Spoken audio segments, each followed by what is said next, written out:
On this hillside in rural Pennsylvania, Chesapeake Energy is ready to drill. Brian Grove, the company's director of corporate development, explains what's going on. You'll see a large green wellhead. That is the well that's being completed right now. This is a hydraulic fracturing operation, Grove explains, that uses a combination of vertical and horizontal drilling systems to reach the shale layer a kilometer or more below the surface. Then Grove says the pressurized fracking fluid, a mix of water, chemicals, and sand, is pumped at high pressure down the well. It cracks the shale and releases the gas. Once that fracture happens, which is what we're doing right now, we're pumping that fluid to create that fracture network. We will then inject sand into the fluid. It takes between 15 and 20 million liters of chemically treated water to frack a single well. Grove says the entire Chesapeake operation is a model of safety.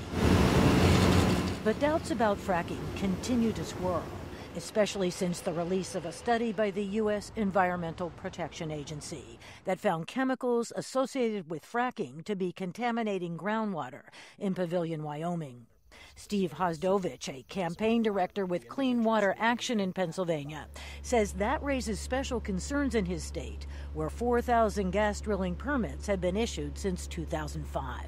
The concerns stem from air quality issues from transportation or open impoundments where they store this flowback water that has the chemicals and sand in it. June Chappel says she stood by helplessly as a gas company constructed 7 wells in a waste pit next to her property in Washington, Pennsylvania. So I kind of got caught in a bad spot here. It smelled like gasoline and kerosene. It made us very, very sick. It was 3 years of hell for us.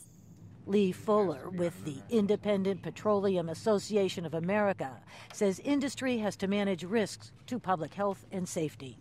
But he doesn't want to stall job growth or sacrifice energy security.